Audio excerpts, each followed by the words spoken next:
Hi friends, today is World Mental Health Day and I wanted to show up today to share a little bit of a story with you about my own mental health journey.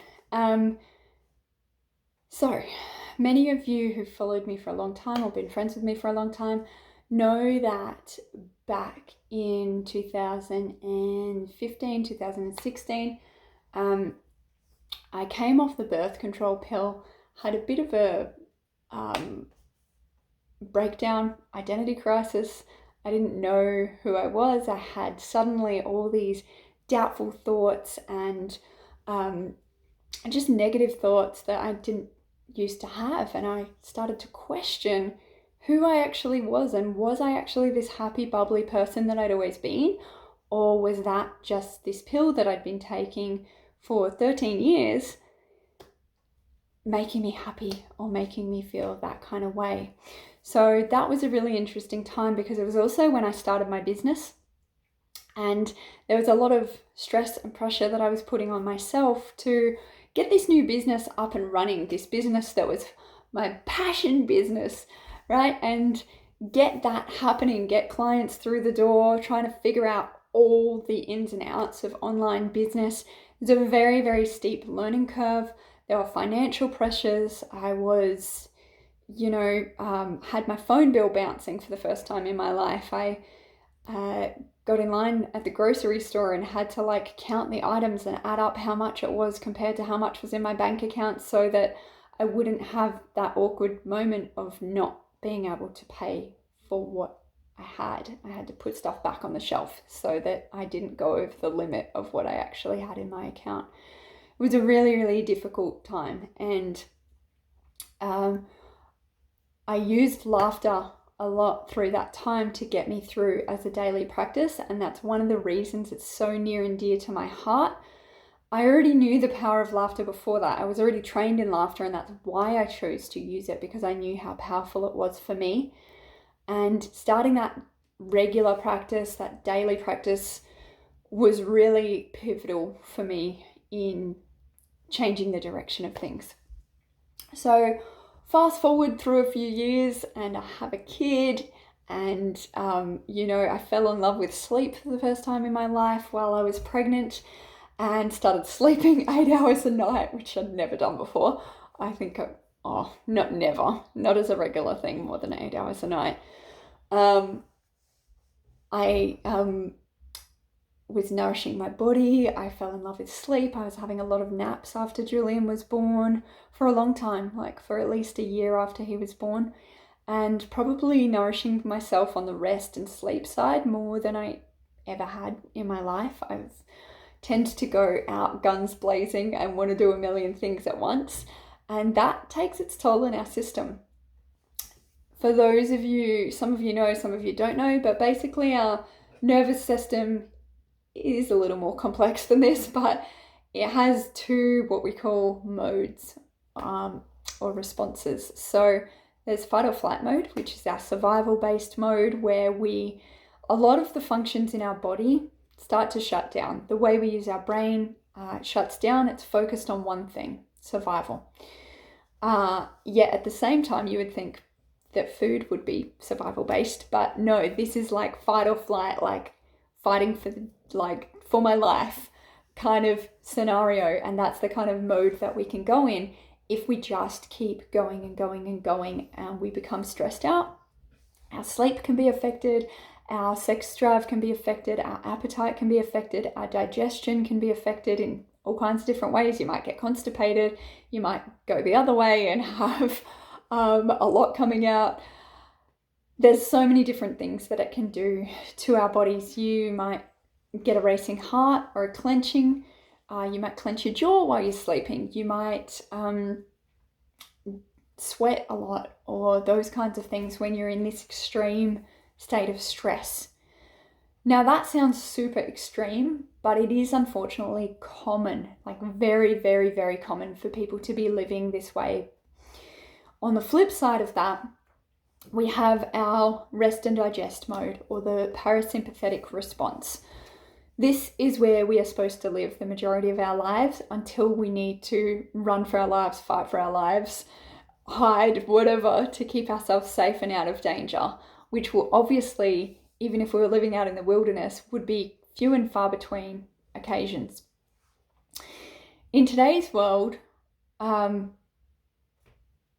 we're coming out of that balanced state and starting to get more and more into the fight or flight mode, really overbalancing and overworking our whole system, your body, your mind, your nervous system, particular organs might be overworked by this. And what tends to happen is that we do get those signs. We do get brain fog, we have a bad memory, I do question parent brain and mum brain, baby brain, all that kind of stuff,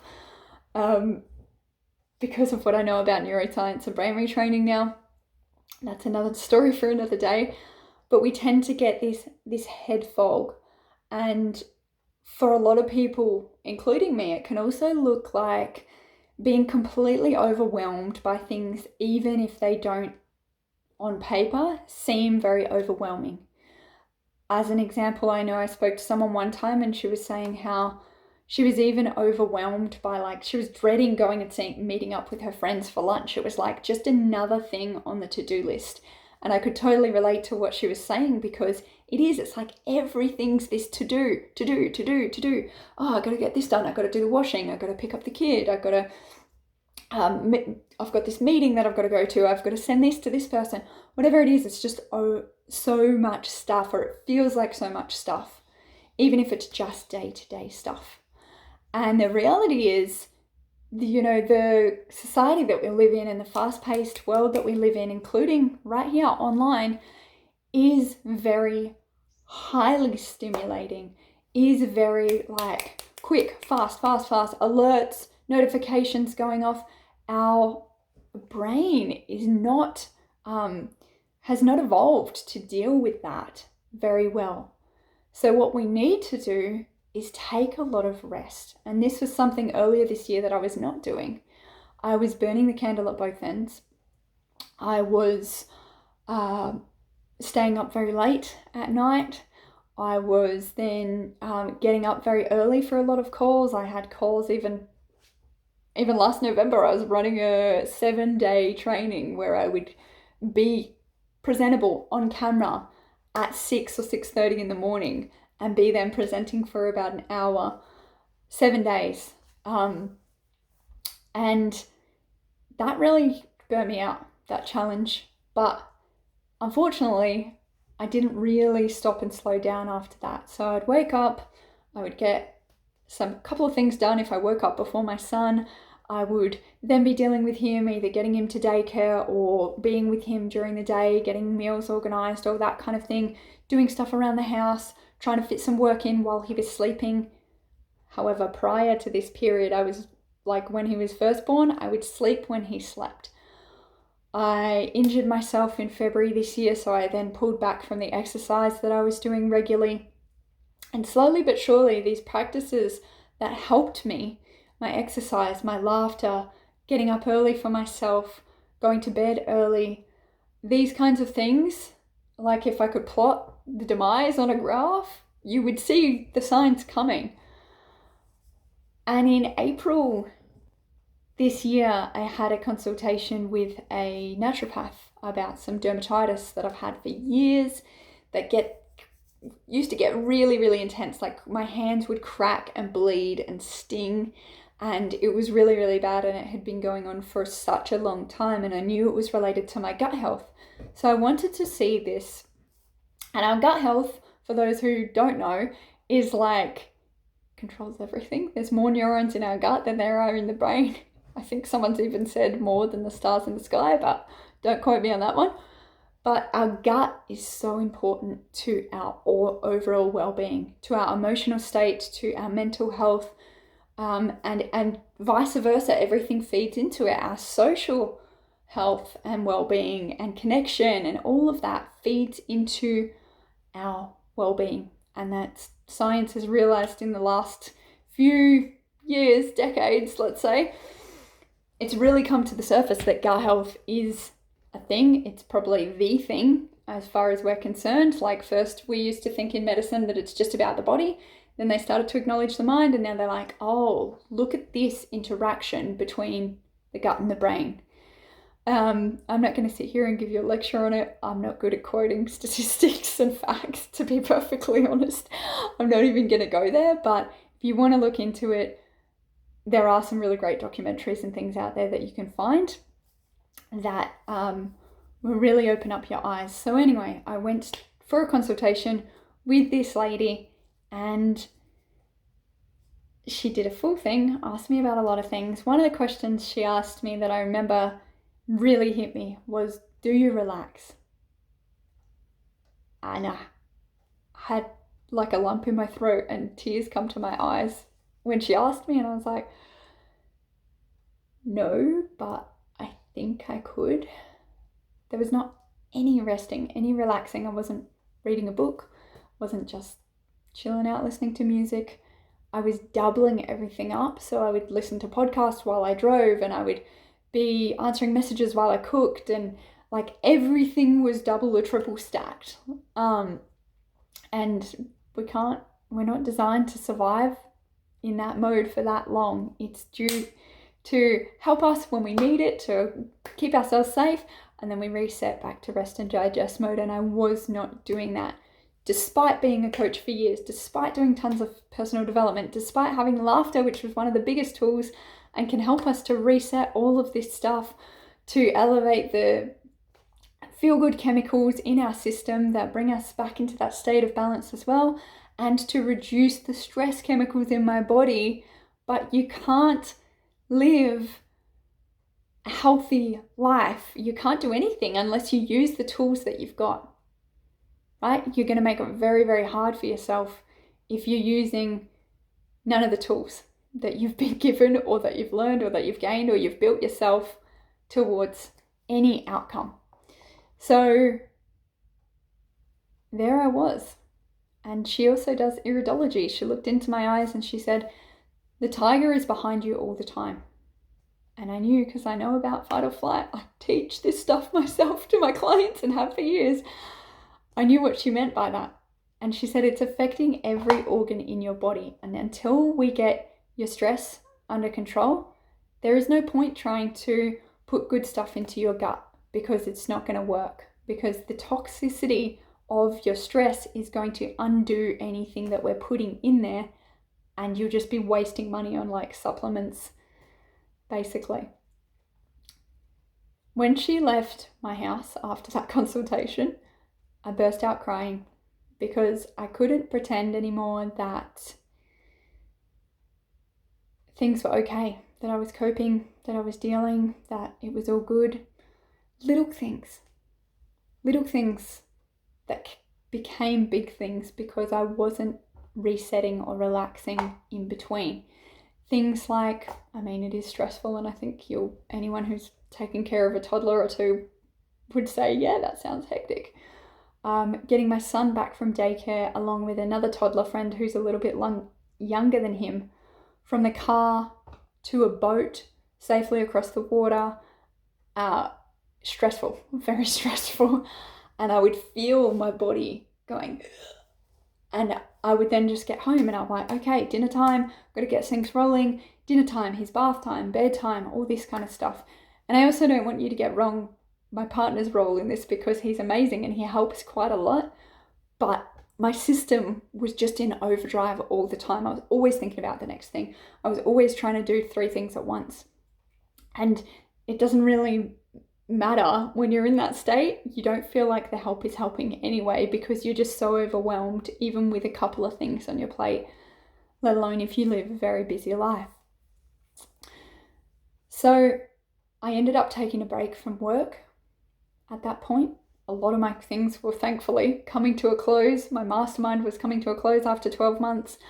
Some of my clients were coming to the end of their contracts with me. And so I took a little break there and I started brain retraining. But to be honest, friends, that was back in May that I think I started the retraining.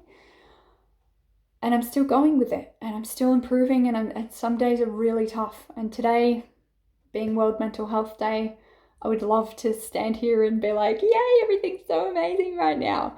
And it's really not. I had a really bad sleep last night. I had a presentation and things that I was doing this morning that I was running, and my mind was busy with that in the middle of the night. And it's normal that if we keep pushing ourselves, we will crack and break. But there are very simple practices that can keep us in check. And this is where over the last week, again, the same thing, injure myself. I'm not going out for my walks because I really hurt my back. And my walks in the morning have been so good. Just going out for a walk, like also with your circadian rhythm, it can help you to see that daylight when it's the sun's first coming up, and also when the sun's going down, to be outside, to actually bring that into your body. Again, I'm not going to go into your mitochondria and your eyes and what happens with all of that. It's very important for our bodies, for our health, for our well-being, to not be in artificial light and to go out to help us stay in sync and in flow, not to mention the effects of being out in nature. Going for a walk, doing my practices, my practices with Vital Side, laughter, a daily laughter practice. All of these things in the last week for me have dropped off again, and no surprise, my sleep has crashed again. It has been really bad again. Not as bad as it was, just to rewind. I was getting like 4 hours a night sleep. I was jittering in front of a screen. I could not sit in front of a computer screen more than an hour and a half, or I would be like jittery inside. It was pretty bad at its worst, and it's a hell of a lot better now, but it's still something I'm working on. And when we lean into that dominance, that sympathetic dominance rather than the parasympathetic, the rest and digest, it can take work to get over there, but you definitely can do it with very simple practices. And also, if you are in really extreme chronic stress or anxiety, I highly, highly recommend doing a program like Vital Side, some kind of brain retraining program, because you've been practicing those habits, those thoughts, that state of being for such a long time. Even when I do my practices today, I look back on different parts of my life and I go, oh, that was probably running way back then as well. It just wasn't enough to tip me over the edge at that point.